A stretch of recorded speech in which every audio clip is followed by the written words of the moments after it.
Yohanes pasal yang kedua ayat yang pertama sampai 11, perkawinan di Kana. Pada hari ketiga ada perkawinan di Kana yang di Galilea, dan ibu Yesus ada di situ. Yesus dan murid-muridnya diundang juga ke perkawinan itu. Ketika mereka kekurangan anggur, ibu Yesus berkata kepadanya, mereka kehabisan anggur. Kata Yesus kepadanya, mau apakah engkau daripadaku, ibu, saatku belum tiba. Tetapi ibu Yesus berkata kepada pelayan-pelayan, apa yang dikatakannya kepadamu, apa yang dikatakan kepadamu, buatlah itu. Di situ ada 6 tempayan yang disediakan untuk pembasuhan menurut adat orang Yahudi, masing-masing isinya 2-3 buyung. Yesus berkata kepada pelayan-pelayan itu, isilah tempayan-tempayan itu penuh dengan air, dan mereka pun mengisinya sampai penuh. Lalu kata Yesus kepada mereka, sekarang cedoklah dan bawalah kepada pemimpin pesta.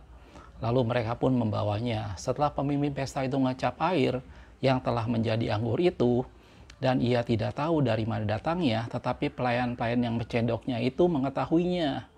Ia memanggil mempelai laki-laki dan berkata kepadanya, setiap orang menghidangkan anggur yang baik dahulu, dan sesudah orang puas minum, barulah yang kurang baik. Akan tetapi engkau menyimpan anggur yang baik sampai sekarang. Ayat yang ke-11, hal itu dibuat Yesus di Kana yang di Galilea sebagai yang pertama dari tanda-tandanya, dan ia telah menyatakan kemuliaannya dan murid-muridnya percaya kepadanya. Oke, shalom, kita ketemu lagi channel Pelita Kakiku, karena firman adalah pelita bagi kakiku dan terang bagi jalanku. Ayat yang baru kita baca tentunya sesuatu cerita yang saya yakin Anda dan saya sudah sangat tidak asing lagi, yaitu mujizat pertama yang Yesus lakukan, yaitu pada waktu dia mengubah air menjadi anggur pada perkawinan di Kana, gitu ya. Cerita ini saya yakin Anda dan saya sudah sangat familiar, bahkan dengan dengan sederhana orang bisa menafsirkan bagaimana ini suatu bentuk kepedulian Yesus pada satu bentuk perkawinan, bagaimana Yesus ada di sana dan membuat perkawinan yang mungkin asalnya hambar menjadi sesuatu yang penuh dengan sukacita, penuh dengan kenikmatan, dan itu digambarkan seperti air yang diubah menjadi anggur, gitu ya. Seringkali orang menafsirkan bentuk cerita tentang mujizat Yesus di perkawinan di Kana ini terbatas berhubungan dengan sesuatu yang menyangkut perkawinan, tentang bagaimana sukacita di dalam perkawinan apabila Yesus hadir di sana. Dan itu menjadi sesuatu yang sama sekali tidak salah, saudaraku. Tapi pada video ini saya ingin sama-sama melihat sisi yang lain. Saya ingin sama-sama melihat lebih dalam tentang apa saja yang ada di balik cerita perkawinan di Kana ini, gitu ya. Hal yang pertama saya ingin jelaskan dulu mengenai latar belakang cerita ini, gitu ya. Pertama kita akan menyorot tentang kota Kana. Kota Kana ini kurang lebih berada sekitar 7 km di timur laut Nazaret. Jadi kurang lebih sekitar 7 km. Jadi kalau Anda lihat di peta, di di bawah ada Nazaret dan dia ke arah timur laut, itulah kota Kana di sana. Dan kota Kana juga merupakan kota di mana tempat asalnya salah satu murid Yesus, yaitu Nathanael atau yang disebut dengan Bartolomeus, gitu ya. Kalau kita lihat dalam Yohanes 21 ayat yang kedua dikatakan, di pantai itu berkumpul Simon Petrus. Pada waktu itu pada waktu Yesus bangkit dan kemudian murid-murid kembali berkumpul di Danau Tiberias. Memang kota Kana berada di sebelah barat Danau Tiberias, gitu ya. Nah, dikatakan di sana di pantai berkumpul Simon Petrus, Thomas yang disebut Didimus, Nathanael dari Kana, gitu ya, yang di Galilea, anak-anak Zebedeus, dan dua orang muridnya yang lain. Jadi Kana ini adalah kota di mana di sanalah asal dari salah satu murid Yesus, yaitu Nathanael, yang disebut juga dalam firman Tuhan yaitu Bartolomeus, gitu ya. Hal yang kedua yang saya ingin kita sama-sama perhatikan untuk latar belakangnya, di sini digambarkan bahwa Yesus datang ke sana dan murid-muridnya juga ada di sana. Tetapi tidak dijelaskan dalam firman Tuhan apakah Yesus datang ke sana karena dia mendapat undangan untuk perkawinan itu, atau pada saat itu Yesus memang sedang berada di Kana dan pada waktu itu dia ada orang berpesta dan kemudian dia diundang sana, gitu ya. Dan kalau kita lihat bagaimana Maria bisa mengetahui bahwa mereka kekurangan anggur, tentunya tamu-tamu yang lain tidak mengetahui kalau mereka kekurangan anggur. Ini sesuatu yang orang jaga pada waktu pesta perkawinan saat itu. Tetapi Maria bisa mengetahui hal itu, sehingga bisa digambarkan bahwa orang yang menikah pada waktu itu yang ada pada perkawinan itu tentunya kerabat dekat, sehingga Maria bisa mengetahui, Maria ibu Yesus bisa mengetahui bahwa mereka kekurangan anggur, gitu ya. Tetapi Alkitab tidak menjelaskan apakah Yesus ke Kana karena ada undangan itu, ataukah Yesus memang sedang berada di Kana dan kemudian ada orang yang menikah dan Yesus diundang hadir di sana beserta dengan murid-muridnya, gitu ya. Hal berikutnya adalah tentang suatu tradisi perkawinan yang dilakukan oleh orang Yahudi pada waktu itu. gitu ya. Ada beberapa tradisi yang dilakukan di sana. Ini menjadi sesuatu hal di mana kalau misalnya Anda perhatikan dalam sejarah atau tradisi orang Yahudi, mereka biasanya ada beberapa tahapan pada saat seorang menikah. Saya tidak akan jelaskan lebih banyak lagi, cuma di sini saya ingin melihat bahwa ada satu proses di mana orang kemudian pasti bertunangan, dan setelah bertunangan berapa lama kemudian dia menikah. Gitu ya. Karena itu kalau Anda lihat dalam firman Tuhan mengenai Yusuf dengan Maria, mereka statusnya waktu itu sudah bertunangan. Gitu ya. Kalau sudah bertunangan maka boleh dikatakan bahwa si istri, si perempuan itu sudah menjadi milik suaminya, tetapi mereka belum statusnya menikah atau hidup dengan suami sebagai suami istri. Tetapi si perempuan tidak boleh lagi berhubungan atau mempunyai berkorelasi dekat dengan pria lain gitu ya. Itu statusnya kalau dia sudah bertunangan gitu ya. Dan itulah yang terjadi dengan Maria, Maria dan Yusuf pada waktu itu. Mereka statusnya sudah bertunangan tetapi belum menikah gitu ya. Dan ini menjadi sesuatu di mana pesta pernikahan atau pesta perkawinan menurut adat orang Yahudi ini menjadi sesuatu hal yang sangat besar yang dirayakan dengan sangat sukacita gitu ya. Dan saya sudah bilang tadi, di sana ada proses di mana orang bertunangan dan kemudian mereka akan menikah gitu ya. Dan dalam sukacita pesta perkawinan ini, salah satu yang ada di sana adalah mereka berpesta dalam bentuk minuman anggur gitu ya. Minuman anggur dan kemudian tentu saja dengan makanan di sana gitu ya. Dan pesta ini menjadi sesuatu hal yang sangat panjang yang bisa makan waktu sampai sangat lama, dan mungkin bisa semalam-malaman atau bahkan berhari-hari gitu ya. Sehingga dalam salah satu ayat dalam firman Tuhan, Yesus pernah mengatakan bahwa hendaklah kamu sebagai seorang yang berjaga-jaga itu berjaga-jaga seperti orang yang menantikan tuannya pulang dari perkawinan gitu ya. Kalau kita lihat dalam Lukas 12 ayat 38 dikatakan, dan hendaklah kamu sama seperti orang-orang yang menanti-nantikan tuannya yang pulang dari perkawinan. Satu pribadi yang hadir dalam perkawinan itu menjadi sesuatu yang tidak jelas kapan dia pulangnya gitu loh, dengan kata lain seperti itu gitu ya. Itu bisa menjadi sesuatu hal yang sangat lama, itu menjadi sesuatu hal yang mereka bisa tengah malam mereka pulang atau bisa dengan cepat dan segala macamnya tidak tahu gitu ya. Dan itu digambarkan seperti itulah orang yang datang ke dalam perkawinan, mereka bisa mabuk anggur, mereka penuh dengan sukacita dan berpesta seperti itu gitu ya. Dan dalam satu firman Tuhan tadi digambarkan, hendaklah kita berjaga-jaga seperti orang yang menanti-nantikan tuannya pulang dari perkawinan gitu ya, supaya jika dia datang dan mengetuk pintu, segera dibuka pintu baginya gitu ya. Itu tradisi dalam perkawinan orang Yahudi di sana. Tradisi yang kedua adalah mereka menyediakan tempayan-tempayan yang dalam firman Tuhan tadi digambarkan ada 6 buah tempayan gitu ya. Sebenarnya tempayan-tempayan ini berguna untuk mencuci tangan gitu ya, untuk tamu-tamu yang datang pada waktu itu apabila mereka setelah makan atau mereka sebelum makan gitu ya. Dan di sana digambarkan ada 6 tempayan yang diisi dengan 2 atau 3 buyung air gitu ya. Jelas saudaraku ya. Jadi itulah kurang lebih latar belakang pada peristiwa ini. Mereka ada di Kana, dan kemudian di sana adalah suatu tradisi yang sangat mereka berpesta di sana, dan di sana ada tempayan-tempayan yang memang disediakan untuk orang-orang yang mencuci untuk tangannya sebelum dia makan atau dia pada waktu dia datang gitu. Dan di sana digambarkan ada 6 tempayan gitu ya. Itulah latar belakang dari peristiwa ini. Nah sekarang kalau kita lihat lebih detail gitu ya, siapa saja sih yang terlibat di sana dan peristiwa apa saja yang terjadi di Kana ini gitu ya. Yang pertama tentunya berhubungan dengan satu pribadi, yaitu yang menjadi mempelai pria sendiri. Di sini sebenarnya yang punya acara ada 2 digambarkan dalam firman Tuhan, yaitu mempelai pria dan pemimpin pesta. Gitu ya. Si mempelai pria di sini yang mendapat gambaran bahwa dia yang punya acara, dia yang kemudian mengundang banyak orang. Dan dia yang seakan-akan di dalam firman Tuhan ini digambarkan bahwa dia yang menyediakan anggur.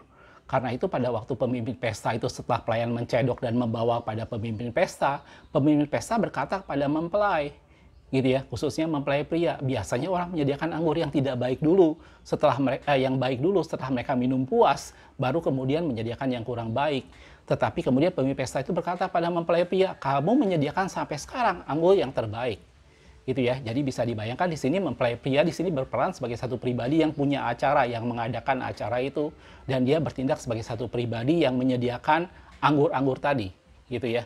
Dan apa yang terjadi dengan mempelai pria ini? Maka dia bertindak sebagai satu pribadi yang mengundang Yesus dan ibu Yesus dan murid-muridnya ada di sana. gitu ya. Dan kemudian yang kita tahu adalah sebagai reward dari itu semua, dia mengalami satu kondisi di mana sesuatu yang harusnya terjadi dengan sangat memalukan, apabila dalam suatu pesta kemudian mereka kehabisan anggur, maka ini menjadi sesuatu yang sangat memalukan pada waktu itu.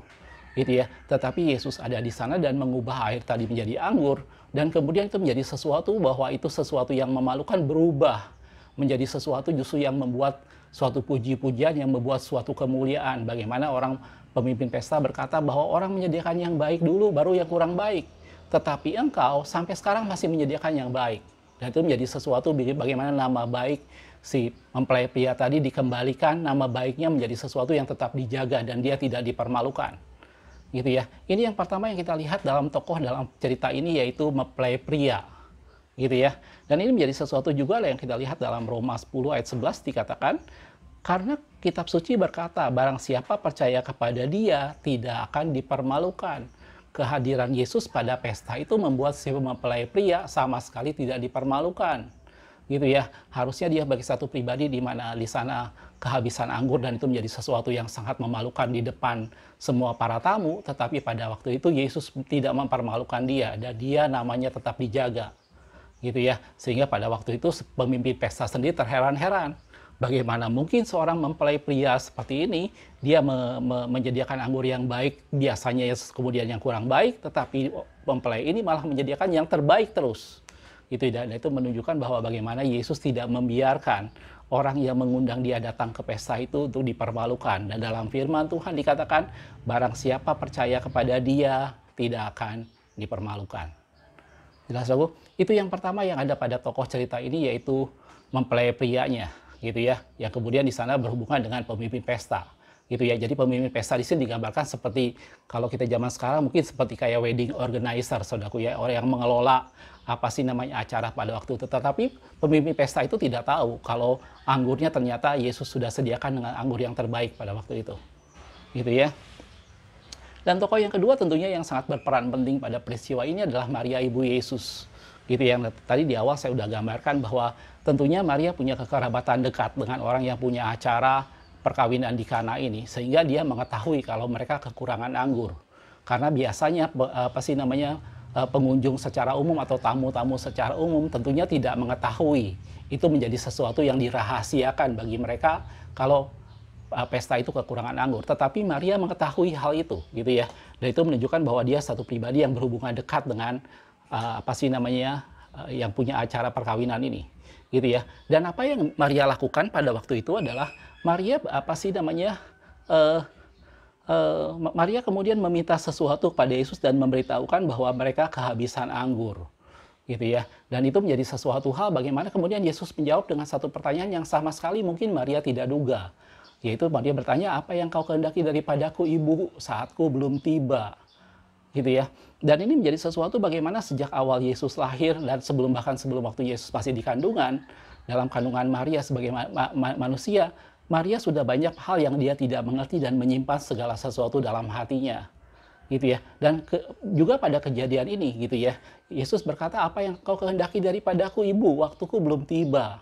Gitu ya. Kata waktuku belum tiba menjadi sesuatu bagaimana yang Yesus maksudkan adalah dia datang untuk mati dan menebus manusia. Memang pada waktu itu waktunya belum tiba, tetapi Maria tidak mengerti tentang hal itu. Gitu ya. Maria sebagai manusia biasa belajar untuk percaya bahwa pribadi Yesus adalah Allah sendiri. Gitu ya. Bagaimana pada waktu malaikat Gabriel menampakkan diri kepada dia dan berkata bahwa anak yang dikandungnya dari Roh Kudus, Maria tahu bahwa itu adalah anak Allah, bahwa itu adalah Allah sendiri. Gitu ya. Sehingga pada waktu itu Yesus berkata bahwa apa yang kau kehendaki daripadaku, ibu, waktuku belum tiba. Kata-kata itu sama sekali tidak mengusik Maria, karena Maria tahu persis bahwa dia adalah Allah, bahwa Yesus ini adalah Allah, gitu ya. Dan saya bilang tadi peristiwa yang perkawinan di Kana ini menjadi sesuatu mujizat yang pertama, menjadi sesuatu bagaimana seorang Maria percaya penuh bahwa Yesus mampu melakukan mujizat pada saat Maria tidak pernah melihat sebelumnya, gitu ya. Jadi ini betul-betul suatu bentuk kepercayaan karena sesuatu di mana Maria mengenal siapa itu Yesus dengan baik. Sekalipun Maria tidak pernah melihat Yesus mengadakan mujizat sebelumnya karena ini mujizat yang pertama, tetapi Maria percaya penuh bahwa Yesus sanggup melakukan itu semua, gitu ya. Dan Maria tunjukkan dengan cara dia memberi perintah kepada pelayan-pelayan pada waktu itu. Dia berkata kepada pelayan itu bahwa apa yang dikatakannya kepadamu, buatlah itu. Gitu ya. Maria meyakini bahwa Yesus akan mengatakan sesuatu dan dia berkata pada pelayan untuk menuruti setiap perkataan yang Yesus lakukan. Dan ini adalah bentuk bagaimana Maria mempercayai penuh bahwa Yesus mampu melakukan segala sesuatu. Maria belum pernah melihat mujizat apapun yang dilakukan Yesus karena ini mujizat yang pertama. Tetapi Maria yakin penuh bahwa sekalipun dia tidak melihat, dia percaya bahwa Yesus adalah Allah yang sanggup melakukan mujizat. Gitu ya, dan dia berkata kepada pelayan, apa yang dikatakannya kepadamu, perbuatlah itu. Dan kemudian kita tahu ceritanya bagaimana kemudian pelayan itu menuruti. Waktu Yesus berkata suruh mengisi penuh 6 tempayan itu dengan air dan suruh dicedok dan dibawa pada pemimpin pesta. Gitu ya. Tokoh ketiga yang ada pada cerita ini adalah tentu saja pelayan-pelayan tadi atau pegawai-pegawai tadi. Bagaimana mereka menuruti apa yang dikatakan oleh Maria dan kemudian mereka menuruti apa yang dikatakan oleh Yesus. Waktu Maria berkata pada mereka bahwa apapun yang dikatakan oleh Yesus suruh mereka perbuat, waktu Yesus berkata isi penuh dengan air, mereka melakukan itu semua, pelayan-pelayan itu. Gitu ya. Dan hal yang kedua yang dilakukan oleh pelayan tadi adalah waktu Yesus menyuruh cedoklah dan bawa ke pemimpin pesta. Gitu ya. Dan ini menjadi sesuatu yang kalau saya pikirkan ini menjadi sesuatu yang cukup berbahaya gitu ya, dalam tanda petik ya, karena saya tadi di awal saya dijelaskan bahwa tempayan ini adalah air yang diisi dengan air yang tujuannya adalah untuk supaya tamu-tamu mencuci tangan setelah mereka makan atau sebelum mereka makan. Gitu ya. Dan Yesus menyuruh mereka sesuatu yang boleh dibilang cukup berbahaya, yaitu mencedok air dari tempayan tadi dan kemudian dibawa ke pemimpin pesta. Gitu ya. Anda bisa bayangkan apa yang terjadi apabila pada waktu pemimpin pesta itu kemudian mengecap air yang dari tempayan itu. Tentunya dia akan sangat marah karena itu air untuk cuci tangan. Kasarnya seperti itu, gitu ya. Si pelayan sama sekali tidak tahu kalau air itu sudah berubah menjadi anggur. Mereka hanya menuruti apa yang Yesus lakukan. Apa yang Yesus katakan waktu Yesus berkata bahwa isi penuh dan kemudian cedok dan bawa ke pemimpin pesta. Mereka dengan lugunya, mereka dengan keyakinan dan percayanya mereka melakukan itu semua. Sekalipun tindakan itu sangat mengandung risiko. Apabila tiba-tiba air itu tidak berubah menjadi anggur dan kemudian dikecap oleh pemimpin pesta, maka pelayan ini bisa risiko dikeluarkan dari pekerjaannya karena dia membiarkan pemimpin pesta meminum air untuk cuci tangan. Gitu ya. Anda bisa bayangkan, saudaraku? Gitu ya. Tetapi itu gambaran menjadi satu pribadi di mana pelayan-pelayan ini menuruti persis apa yang Yesus katakan. Gitu ya. Dan dengan keberanian mereka menuruti itu semua dan mencedoknya dan membawa ke pemimpin pesta, dan kemudian itu membuat pemimpin pesta tadi terkejut. Gitu ya. Ternyata dia mengecap satu anggur yang sangat baik, gitu ya. Nah, dikatakan dalam firman Tuhan tadi dikatakan pemimpin pesta tidak tahu itu dari mana datangnya, tetapi pelayan-pelayan itu tahu persis bahwa itu karena Yesus yang menyuruh mereka mengisi penuh tempayan itu dengan air dan mencedoknya dan membawanya kepada pemimpin pesta. Gitu ya. Di sini kita melihat pelayan-pelayan yang dengan lugu, yang dengan polosnya, yang dengan taatnya menuruti semua perkataan yang Yesus katakan. Gitu ya. Dan itu gambaran menjadi satu pribadi mereka di mana mereka percaya sebelum mereka mengerti. Yang saya pernah jelaskan dalam salah satu video tentang credo ut intelligam dan intelligo ut credam, gitu ya. Ada banyak dalam kehidupan kita umat Tuhan, Allah meminta kita untuk credo ut intelligam. Kita harus percaya dulu walaupun kita belum mengerti, gitu ya. Tetapi dalam menyangkut pengertian firman Tuhan, Allah meminta kita intelligo ut credam, di mana kita mengerti dan memahami, dan itu membuat kita semakin percaya. Gitu ya. Sesuatu yang menyangkut pekerjaan Tuhan, kita harus credo ut intelligam. Kita harus belajar untuk percaya dulu sekalipun kita tidak mengerti bagaimana caranya. Dan itu yang dilakukan oleh pegawai-pegawai tadi. Waktu Yesus berkata isi penuh tempayan itu dengan air dan cedok ke pemimpin pesta, mereka melakukannya karena mereka percaya siapa itu Yesus. Gitu ya. Dan akibatnya mujizat terjadi dan pemimpin pesta itu terkejut bagaimana mungkin ada anggur yang bagus seperti ini. Gitu ya. Tokoh yang keempat dalam cerita ini adalah tentang murid-murid Yesus, dan sebenarnya ini adalah sentral dari mujizat ini, gitu ya. Kalau kita perhatikan sebenarnya sentral dari mujizat ini sama sekali bukan satu mujizat yang sama seperti mujizat Yesus yang lain, di mana kemudian orang terkagum-kagum, kemudian orang berbondong-bondong mengikuti Yesus, gitu. Peristiwa perkawinan di Kana, Yesus mengubah air menjadi anggur, sama sekali tidak membuat orang mengerti atau melihat apa yang Yesus lakukan, tetapi tujuannya semata-mata adalah supaya murid Yesus melihat kemuliaan Allah dan mereka percaya bahwa Yesus adalah Allah. Gitu ya. Kalau saya kembali pada Yohanes 2 tadi ayat 11 dikatakan, hal itu dibuat Yesus di Kana yang di Galilea sebagai yang pertama dari tandanya. Dan dengan itu ia telah menyatakan kemuliaannya.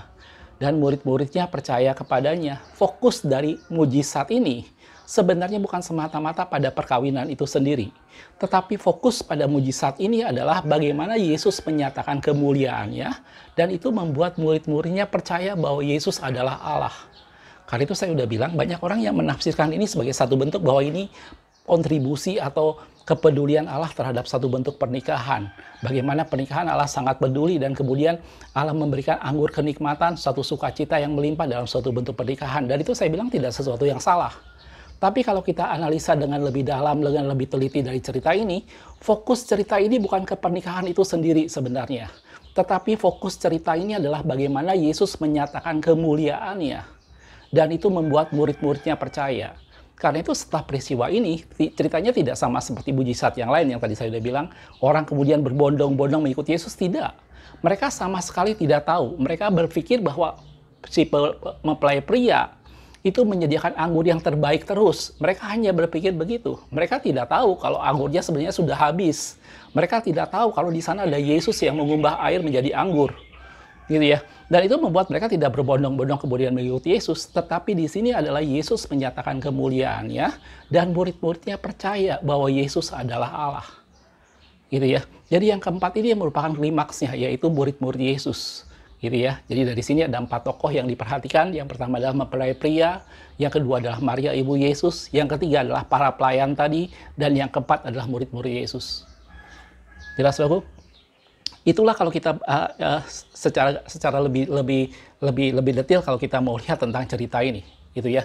Sebenarnya apa aja sih yang kalau kita pelajaran yang kita bisa tarik dari peristiwa ini? Betul, saya tidak menolak kalau ini bicara juga menyangkut perkawinan, gitu ya. Bahkan sekarang apa sih namanya, kalau orang yang ke Israel untuk berwisata, salah satu tujuannya adalah ke kota Kana. Mereka mungkin bertujuan untuk meneguhkan pernikahan dan lain segala macam, gitu ya. Sehingga itu berhubungan bahwa kota Kana sangat erat kaitannya dengan pernikahan di dalam Tuhan. Bagaimana Allah beracara dalam pernikahan apa sih orang-orang Kristen, dan Tuhan memberikan suatu anggur kenikmatan di sana, gitu ya. Menjadi suatu pernikahan yang penuh dengan sukacita, penuh dengan gairah, penuh dengan manisnya hidup, gitu ya. Dan itu digambarkan seperti itulah Yesus berperan penting pada suatu pernikahan, dan air berubah menjadi anggur, gitu ya.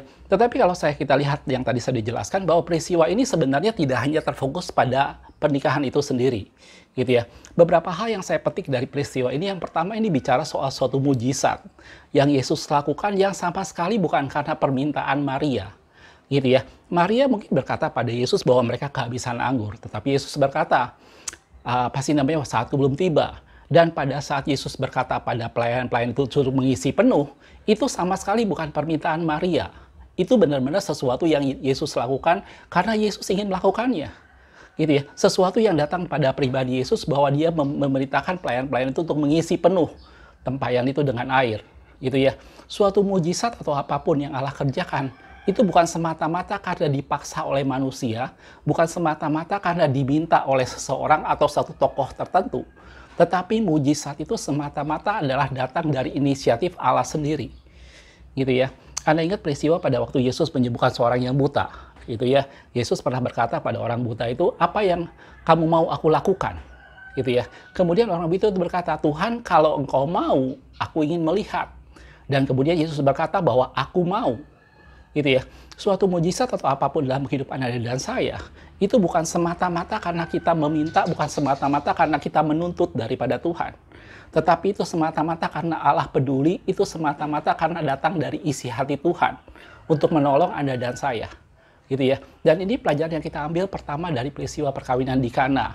Gitu ya. Bukan karena Maria yang meminta Yesus mengisi tempayan, bukan Maria yang meminta Yesus mengubah air menjadi anggur. Gitu ya. Tetapi Yesus yang mengambil inisiatif itu semua, dan Yesus mengubah air menjadi anggur, sehingga setiap orang yang mengundang dia ada di sana itu tidak dipermalukan. Gitu ya. Dan hal yang kedua yang kita lihat di sini adalah ini menjadi sesuatu yang tadi saya sudah bilang, ini mujizat tidak berarti sesuatu yang harus spektakuler dan memuaskan mata. Gitu ya. Peristiwa perkawinan di Kana, mujizat pertama Yesus air menjadi anggur, itu sama sekali tidak membuat orang semua terpana. Gitu ya. Sama sekali tidak membuat banyak orang kemudian berbondong-bondong mengikuti Yesus. Bahkan mereka tidak tahu kalau ini adalah Yesus yang mengubah air menjadi anggur. Mereka selalu berpikir, yang tadi saya sudah bilang, mereka berpikir bahwa mempelai pria ternyata luar biasa. Biasanya orang menyediakan anggur yang baik dahulu, kemudian yang kurang baik. Tetapi mempelai pria ini menyediakan anggur yang baik sampai terakhir. Mereka tidak menyadari kalau itu semua Yesus lakukan. Dan mujizat ini dilakukan dengan sembunyi-sembunyi, bukan sesuatu yang spektakuler yang membuat banyak orang terbelalak, gitu ya.